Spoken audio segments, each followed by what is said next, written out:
ఉన్న బంగారాన్ని విడిపించి ఆ రోజు ఆన్లైన్ రేటుకే మేము కొంటాం. Sharma gold company. నమస్కారం, వెల్కమ్ టు సుమన్ టీవీ. నేను గీతాంజలి. ప్రస్తుతం మనతో పాటు ప్రముఖ జ్యోతిషులు బ్రహ్మశ్రీ నందిపట్ల శ్రీహరి శర్మ గురువు గారు ఉన్నారు. వారితో మాట్లాడదాం.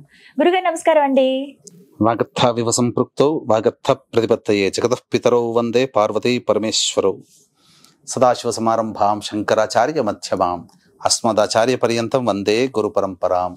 ఆదిత్యాయ చ సోమాయ మంగళాయ బుధాయ చ గురు శుక్ర శనిభ్యశ్చ రాహవే కేతవే నమః. శృంగేరి జగద్గురు పీఠాధిపతులకి, కంచి పీఠాధిపతులకి నమస్కారములు తెలియజేసుకుంటూ కార్యక్రమాన్ని ప్రారంభిద్దాం. గురుగారు, కార్తీక మాసం పూర్తయిపోయింది. ఇక మార్గశిర మాసానికి వచ్చేసాము. అసలు మార్గశిర మాసం యొక్క విశిష్టత ఏంటి? ఈ మాసంలో ఉన్నటువంటి ముఖ్యమైన రోజులు, పండుగలు వివరించండి. మార్గశిర మాసం ఇది లక్ష్మీనారాయణుడికి సంబంధించినటువంటి మాసం. మనకు గీతలో కూడా, భగవద్గీతలో కూడా విభూతి యోగంలో శ్రీకృష్ణుల వారు ఏం చెప్పారంటే, మాసానాం మార్గశీర్షోహం అంటే మాసాలలో మార్గశిర మాసము నేనే. మార్గశీర్షోహం, సోహం అంటే నేను. కాబట్టి ఈ మార్గశిర మాసము ప్రత్యేకించి మధుసూదన అనే నామంతో వ్యవహరించడం జరుగుతుంది నారాయణుని. ముఖ్యంగా లక్ష్మీవార వ్రతం అనేటువంటిది ఈ మార్గశిర మాసంలో చేస్తారమ్మా. కార్తీక మాసంలో సోమవార వ్రతము, నక్తం ఎలా ఉంటారో, శ్రావణ మాసంలో శ్రావణ శుక్రవారాలు, శ్రావణ మంగళవారాలు ఎలా ఉంటారో, మార్గశిర మాసంలో లక్ష్మీవారము, లక్ష్మీవార వ్రతము. లక్ష్మీవారం అంటే గురువారం అమ్మ. అందరూ శుక్రవారం లక్ష్మి అనుకుంటారు, కానీ నవగ్రహాలలో ధనకారకుడు గురువు. కాబట్టి గురువుకు సంబంధించినటువంటి వారము గురువారం నాడు లక్ష్మీవారము అని అంటారు. ఇక ప్రత్యేకించి ప్రతి మాసంలో ఉన్నట్టుగానే అనేకమైనటువంటి గొప్ప గొప్ప పండుగలు ఈ యొక్క మాసంలో ఉన్నాయి. మొట్టమొదటి పాడ్యమితో గనక మొదలు పెట్టుకున్నట్లయితే, ఈ పాడ్యమి రోజునే పోలి స్వర్గాన్ని పొందిన రోజు పోలి పాడ్యమి అని అంటారు. ఇక రెండవ రోజు అనగా 4వ తారీఖు రోజున తదియ అయింది. ఈ తదియ ఏంటనంటే ఈ అమ్మవారి గౌరీ తదియ అని అంటారు. ఉమామహేశ్వర వ్రతాన్ని ఈ తదియ రోజున ఆచరిస్తారు 4వ తారీఖు రోజున. 5వ తారీఖు రోజున చవితి, నాగుల చవితి. 6వ తారీఖు రోజున నాగుల పంచమి అంటారు. అయితే నాగుల చవితి మనకు కార్తీక మాసం, నాగుల పంచమి శ్రావణ మాసం, ఇవి అయిపోయినాయి కదా. ఎవరైతే ఈ నాగుల చవితి, నాగుల పంచమిని చేయని వాళ్ళు ఉంటారో, ఈ మార్గశిర మాసంలో నాగుల చవితి, నాగుల పంచమిని విశేషంగా ఆరాధన చేయొచ్చు. ముఖ్యంగా శ్రీకాళహస్తి క్షేత్రంలో ఈశ్వరునికి అభిషేకాలు, కాలసర్పదోష నివారణ పూజలు గనక జరిపించుకుంటే, ఈ నాగుల చవితి లేదా నాగుల పంచమి రోజున చేయించుకుంటే చాలా మటుకు దోషాలు తొలగిపోతాయి. ముఖ్యంగా ఈ నాగపంచమి రోజున ఎవరైతే శ్రీరంగంలో స్వామివారికి సేవ చేస్తారో, వస్తు సేవ, వారికి డబ్బంటూ లోటు ఉండదమ్మా. అర్చన ఎవరైతే చేస్తారో వాళ్ళకి డబ్బు సమస్యలు తీరిపోతాయి. ఇక షష్ఠి మనకందరికీ తెలిసిందే. తారకాసుర సంహార నిమిత్తం ఈ యొక్క సుబ్రహ్మణ్య స్వామి జన్మించినటువంటి రోజు 7వ తారీఖు రోజున. అనగా ఇక గమనించుకున్నట్లయితే 8వ తారీఖు ఆదివారం అయింది. పైగా సప్తమి తిథి, పైగా 9:25 తర్వాత అష్టమి ప్రవేశిస్తుంది. కాబట్టి ప్రదోషకాల సమయానికి అష్టమి కూడా ఉంది కాబట్టి దాన్ని కాలభైరవాష్టమి మరియు భాను సప్తమి, సప్తమి కాబట్టి మిత్ర సప్తమి, మిత్ర అనే నామంతో ఆ యొక్క సూర్య భగవాను కొలుస్తారు. కాబట్టి చాలా విశేషం అమ్మా. ఆ యొక్క సప్తమి తిథి రావడం చాలా విశేషం, పైగా ఆదివారం కూడా అవ్వడం. పైగా మనం గమనించుకున్నట్లయితే బ్రహ్మ విష్ణువులలో ఎవరు గొప్ప అన్నప్పుడు అబద్ధం చెప్పి నేను గొప్ప అని చెప్పి అబద్ధం చెప్పినటువంటి బ్రహ్మ యొక్క శిరస్సుని ఖండించిన వాడు భైరవుడు. ఆ విధంగా శిరస్సు తెగి ఎక్కడ పడిపోకుండా చేతిని అంటిపెట్టుకుని ఉండడం చేత ఎక్కడ ఏ క్షేత్రంలో అయితే తెగి పడిపోతుందో అక్కడ అది గొప్ప ప్రసిద్ధ క్షేత్రం అవుతుందని చెప్పగా అన్ని తీర్థక్షేత్రాల్లో వెళ్తాడు. కాశీ క్షేత్రానికి వెళ్తాడు. అక్కడ కాశీ క్షేత్రంలో సంబంధించినటువంటి ఉన్న అక్కడ మార్గం దొరుకుతుంది కాలభైరవుడికి. బ్రహ్మకపాలంలో ఆ యొక్క బ్రహ్మకపాలము విడవబడుతుంది.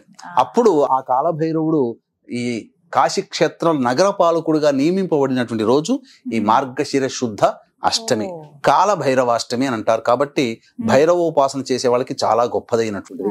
ఇక తర్వాత ఏకాదశి. ఈ ఏకాదశి అనేటువంటిది ప్రధానంగా చూసుకున్నట్లయితే మోక్షద ఏకాదశి, మోక్షాన్ని కలిగించేటువంటి ఏకాదశి. దీనినే చాలా మంది ఒక అపప్రధ అనేటువంటిది ఉంది. భగవంతుడు భగవద్గీత అనేటువంటిది ఈ ఏకాదశి రోజునే గీతోపదేశం చేశాడు అని అంటారు, గీతా జయంతి అని అంటారు. వాస్తవానికి ఈ యొక్క ఏకాదశికి సంబంధించినటువంటి అనేక రహస్యములు ఉన్నాయి.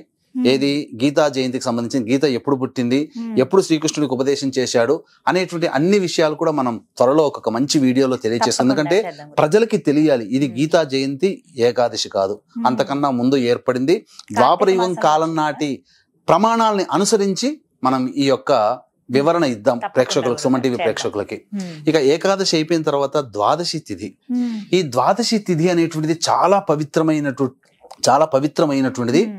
తిరుమలలో పుష్కరిణి ఉంది కదా, మా స్వామివారి పుష్కరిణి, ఆ పుష్కరిణి జన్మించిన రోజు ఈ ద్వాదశి తిథి. కాబట్టి ఈ యొక్క విశ్వవ్యాప్తముగా ప్రపంచంలో 3 కోట్ల తీర్థములు అనేటువంటివి ఉన్నాయి. ఆ 3 కోట్ల తీర్థములో ఉండే శక్తి ఆ ద్వాదశి రోజున తిరుమలలోని పుష్కరిణి తీర్థంలో ఉంటుందట. కాబట్టి ఎవరైతే ఆ ద్వాదశి తిథి రోజున పుష్కరిణిలో స్నానం ఆచరిస్తారో వారికి ఉన్నటువంటి సంచిత పురాకృత ప్రారబ్ధ కర్మ దోషములన్నీ కూడా తొలగిపోతాయి. ఈ ద్వాదశి తిథి అయిన తర్వాత త్రయోదశి తిథి ఉంది కదమ్మా. ఈ త్రయోదశి తిథి రోజున శ్రీకృష్ణ భగవానుల వారు ద్రౌపదికి మరియు ధర్మరాజుకి కలిపి హనుమద్వ్రతాన్ని ఆచరింప చేసినటువంటి రోజు. ఎందుకంటే భవిష్యత్తు సంగ్రామంలో పాండవులు విజయం సాధించాలంటే హనుమంతుని యొక్క అనుగ్రహం కావాలి. కాబట్టి హనుమద్వ్రతం అనేది ఆచరించారు ఆ సమయం నుంచి. ఇక ముఖ్యంగా గోదావరి నదీ తీర ప్రాంతంలో ఉన్నటువంటి వాళ్ళకందరికీ కూడా, అనగా తూగోపాగా జిల్లాలో ఉన్నటువంటి వాళ్ళకందరికీ కూడా హనుమత్ జయంతిగా త్రయోదశి తిథి రోజున జరుపుకుంటారు ఆ హనుమత్ వ్రతం. అది మనం చూసుకున్నట్లయితే 13వ తారీఖు అయిందమ్మా. ఇక 14వ తారీఖు దత్త జయంతి అని అంటారు. ముఖ్యంగా 15వ తారీఖు రోజున పౌర్ణమి ఉంది. రాత్రిపూట పౌర్ణమి ఉంది కాబట్టి రాత్రిపూట పౌర్ణమి 14వ తారీఖు, కానీ ఉదయం పూట పౌర్ణమి తిథి 15వ తారీఖు ఉంది కాబట్టి పౌర్ణమి అనేటువంటిది దత్త జయంతి 15వ తారీఖు రోజునే చేసుకోవాలి. దత్త జయంతి అనగా దత్తుడి యొక్క జన్మించినటువంటి రోజుగా చెప్పబడి ఉంది. ఈనాడు దత్త జయంతి, గురు పౌర్ణమ అని అంటే చాలా మంది బాబా ప్రార్థనా మందిరాలు, బాబా ఆశ్రమాల చుట్టూ తిరుగుతున్నారు. అసలైన దత్తుని యొక్క అనుగ్రహం పొందాలంటే దత్తుణ్ణి మాత్రమే ఆరాధించాలి తప్ప దత్త స్వరూపముగా ఉన్నటువంటి మనిషిగా పుట్టి చనిపోయినటువంటి వాళ్ళని ఆచరించకూడదు. మనకు శాస్త్రం సుస్పష్టంగా చెప్పబడి ఉంది. వైభవోపేతమన్నంత కలికాలం కదమ్మా, మంచిని ఏది కూడా గ్రహించదు సమాజం. కాబట్టి అసలైన దత్త స్వరూపము గాణగాపురము, పిఠాపురము, కురువపురము, ఈ 3 క్షేత్రాలు దత్త క్షేత్రములుగా ప్రసిద్ధిగాంచిన. గిర్నార్ క్షేత్రం కూడా దత్తుని పాదుకలు అక్కడ ఉన్నాయి. అలాగే గాణగాపురంలో దత్తావతార సంభూతులైనటువంటి నృసింహ భారతి సరస్వతి స్వామి వారి పాదుకలు ఉన్నాయి. పిఠాపురంలో శ్రీపాద వల్లభుల వారు జన్మించారు, తపస్సు చేసుకున్నటువంటిది కురువపురం. ఈ క్షేత్రములు మాత్రమే దత్త క్షేత్రాలు కాదు తప్ప దత్తావతారంగా భావింపబడి బాబా ప్రార్థనా మందిరాల చుట్టూ తిరిగి బాబాల చుట్టూ తిరిగేటువంటి వాళ్ళకి దత్తుని అనుగ్రహం లభించదు. ఇది దత్తుని మాట. కాబట్టి ఇక గమనించాల్సినటువంటిది ఈ యొక్క దత్త జయంతి కోర్ల పూర్ణమి అని అంటారు. అంటే కార్తీక పౌర్ణమి నుంచి మార్గశిర పౌర్ణమి వరకు కూడా యమదంష్టం అనగా యముడు కోరలు తెచ్చుకొని ఉంటాడట. కాబట్టి ఆ యొక్క యముని యొక్క ప్రీతి కోసమే, శాంతింప చేయడం కోసమే కోర్ల పూర్ణమి రోజున యమునికి మళ్ళీ చక్కగా పూజాది కార్యక్రమాలు చేస్తారు. అందుకనే దీన్ని దృష్టిలో పెట్టుకుని వీక్షించేటువంటి ప్రేక్షకులకి ఈ యొక్క దత్త జయంతి సందర్భంగా డిసెంబర్ 15వ తారీఖు రోజున సుప్రసిద్ధ మహామహిమాన్వితమైనటువంటి కాశీ క్షేత్రంలో జాతకరీత్యా కలుగు విద్య, వివాహ, ఉద్యోగ, దాంపత్య, సంతాన, అనారోగ్య సమస్యలకి మరియు గోచారరీత్యా వృషభ, మిథున, కర్కాటక, సింహతుల, వృశ్చిక, మకర, కుంభమీన రాశిలో జన్మించిన వారికి శనిదోష పరిహారార్థమై సర్వదోష నివారణ పూజలు, హోమాలు పర్ హెడ్ 1500 రూపాయలకి డిసెంబర్ 15న కాశీ క్షేత్రంలో చేయించడం జరుగుతుంది.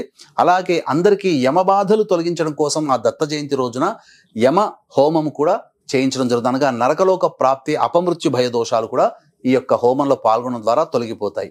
ఇక యముని యొక్క తదనంతరం దత్త జయంతి అయిపోయిన తర్వాతనమ్మా మనం గమనించుకున్నట్లయితే ఈ పౌర్ణమి నుంచే ధనుర్మాసం ప్రారంభమవుతుంది. మనకు గమనించుకున్నట్లయితే ఈ యొక్క మాసాలన్నీ కూడా చైత్ర, వైశాఖ, జ్యేష్ఠ, ఆషాఢ, శ్రావణ, భాద్రపద, ఆశ్వీజ, కార్తీక, మార్గశిర, పుష్య, మాఘ, బహు, పాల్గొనం, ఈ 12 మాసాలు ఉన్నాయి. ఎక్కడైనా ధనుర్మాసం అని ఒకటి ఉందా? లేదు. మనం గమనించుకుంటే ధనుర్మాసం అనేది ప్రత్యేకంగా లేదు. కానీ ప్రత్యేకించి ఈ యొక్క వైష్ణవ సాంప్రదాయం అనుసరించి రవి ధనుస్సు రాశిలో ప్రవేశం చేసిన సందర్భంగా ధనుర్మాసం ఏర్పడుతుంది. కాబట్టి ప్రత్యేకించి నారాయణు కోసం చెప్పబడినటువంటిది శ్రీమద్ గోదాదేవి ఆ యొక్క నెల రోజుల పాటు ఒక్కొక్క పాశురాన్ని విష్ణుని ఆరాధన చేసి ఆఖరి రోజున శ్రీరంగనాథునిలో ఐక్యమైపోయింది. కాబట్టి వైష్ణవ భక్తులు చక్కగా ఈ ధనుర్మాసంలో చక్కగా నారాయణుని అర్చిస్తారమ్మా. గురుగారు, ఒక చిన్న సందేహం అండి. అయితే ఈ ధనుర్మాసంలో చాలా మంది శుభకార్యాలు ఏవి చేయరు, అంటే ముఖ్యంగా వివాహాలు అనేవి అసలు జరిపించరు. అంటే మంచిది అయినప్పుడు ఎందుకు జరిపించరు? వివాహాలకు ఎందుకు అనుకూలం కాదు? ఈ మార్గశిర మాసం మొత్తం కూడా వివాహాది శుభకార్యాలకి ఉన్నాయి. మా శంకుస్థాపన, గృహప్రవేశాలు, వివాహాలు, ఉపనయనాలు అన్నీ ఉన్నాయి. కానీ ఇక్కడ గమనించుకోవాల్సిన ఒక అపప్రద ఏంటంటే విష్ణువుని మాత్రమే కొలిచేటువంటి వైష్ణవులు. వైష్ణవులకి సాంప్రదాయానుసారము సౌరమానం ప్రకారం కదా వాళ్ళకి ధనుర్మాసం వచ్చేది. సౌరమానం ప్రకారము వాళ్ళు ఎటువంటి పూజాది కార్యక్రమాలు వాళ్ళకు ఉండవు. కానీ ఈ యొక్క ఆచారం మన వాళ్ళకు కూడా అంటే వాళ్ళు చేసుకోలేకపోతే మనం కూడా చేసుకోకూడదు అని చెప్పి ధనుర్మాసంలో మన వాళ్ళు కూడా గృహప్రవేశాలు చేసుకోరు. కానీ ఇది తప్పమ్మా, మనకు సంబంధం కాదు. అది చక్కగా ధనుర్మాసంలో చేసుకోవచ్చు. ఆ ధనుర్మాసంలో ఆ వైష్ణవులు ఎవరింట కూడా పూజాది కార్యక్రమాలు చేసుకోకుండా కేవలం విష్ణువుని లక్ష్మిని ఆరాధిస్తుంటూ పెట్టుకున్నటువంటి రోజు కాబట్టి అది అందరికీ మనకు ఆపాదించబడలేదమ్మా. కాబట్టి తప్పకుండా ధనుర్మాసమైనా కానీ చేసుకోవచ్చు, తప్పు లేదు. మనకు ఆ సాంప్రదాయం కాదు. కాకపోతే విష్ణుని లక్ష్మిని ఆరాధన చేసే సాంప్రదాయం చేసుకోవచ్చు. ఇక ఈ ధనుర్మాసం పౌర్ణమి నుంచే ప్రారంభమవుతుంది. ఇక తదనంతరం చూసుకుంటే 18వ తారీఖు రోజున సంకష్టహర చతుర్థి ఉంది. గణేష్ని ఉపాసన చేసేవాళ్ళు సంకష్టహర చతుర్థి. ఇక గమనించుకున్నట్లయితే 22వ తారీఖు రోజున కూడా మళ్ళీ కృష్ణపక్ష సప్తమి తిథి భాను సప్తమి ఉంది. ఇక తరువాత 26వ తారీఖు రోజున ఏకాదశి. ఇక 28వ తారీఖు రోజున శని త్రయోదశి ఉంది. అందుక వీక్షించేటువంటి ప్రేక్షకుల్లో 2024వ సంవత్సరంలో ఇక ఆఖరి శని త్రయోదశి అదేనమ్మా. ఇక 29వ తారీఖు రోజున మార్గశిర మాస శివరాత్రి. 30వ తారీఖు రోజున అమావాస్య ఉంది. ఈ అమావాస్య చాలా విశేషమైనది. సోమవారముతో కూడుకున్నటువంటి అమావాస్య, సోమవతి అమావాస్య. కాబట్టి ఇంతటి విశేషమైనటువంటి పర్వదినాలు కలిగినటువంటి మార్గశిర మాసం రోజున వీక్షించేటువంటి సుమన్ టీవీ ప్రేక్షకులు కూడా చక్కగా నియమాలని ఆచరిస్తూ లక్ష్మీనారాయణ యొక్క అనుగ్రహం కలిగినట్లయితే తప్పకుండా వాళ్ళకి సిరి సంపదలకి లోటు ఉండదని చెప్పవచ్చమ్మా.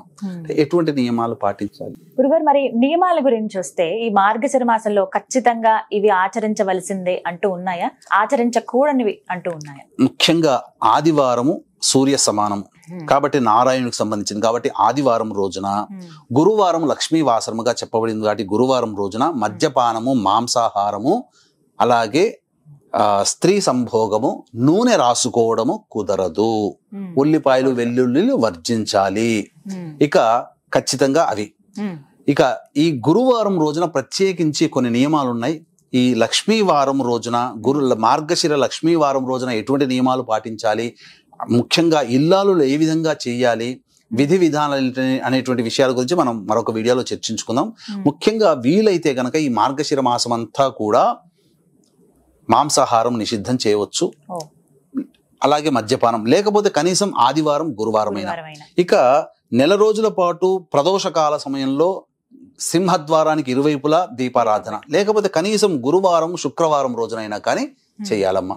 ఈ నియమాల్ని పాటించుకుంటుంటే చాలా మటుకు మంచిగా ఉంటుంది. అలాగే ఈ మార్గశిర మాసము లక్ష్మి అంటే ఎవరమ్మా? స్త్రీనే కదా. అంటే స్త్రీ స్వరూపం. తల్లిని బాధించకూడదు, భార్యని బాధించకూడదు, కడుపులో పుట్టిన పిల్లల్ని బాధించకూడదు, కోడల్ని బాధించకూడదు. అలాగే పనిచేస్తున్న సంస్థలో కానీ, చుట్టుపక్కల ఎవరినైనా కానీ, సమాజంలో కానీ ఏ స్త్రీని కూడా కంట నీరు పెట్టించకూడదు. ఆ విధంగా ఉన్నటువంటి వ్యక్తికి, ఆ విధంగా ఏ స్త్రీనైతే బాధ పెడతాడో, ఏ పురుషుడైనా లేదా ఏ స్త్రీ అయినా సాటి స్త్రీని బాధ పెడుతుందో ఆ ఇద్దరికి కూడా లక్ష్మీ అనుగ్రహం లభించదు. లక్ష్మి అంటే కేవలం డబ్బే కాదమ్మా, ఐశ్వర్యంతో పాటు ఆరోగ్యము, సంతోషము అన్నీ కూడా ఉంటాయి. కాబట్టి ప్రధానంగా మనిషికి కావాల్సిన సంతోషం. మనిషి సంతోషంగా ఉండాలంటే ఏ స్త్రీని కూడా బాధించకూడదు. కన్న బిడ్డనైనా, కట్టుకున్న భార్యనైనా, కన్న తల్లినైనా బాధించకూడదు. అలా చక్కగా వివరించారండి. మార్గశిర మాసం అంతా అసలు ఎలా ఉండాలి, ఏమిటి, ముఖ్యమైన రోజులు ఏమిటి అనేవి చక్కగా చెప్పారు. నమస్కారం గురువు. సర్వం శ్రీ ఉమామహేశ్వర పరబ్రహ్మార్పణమస్తు.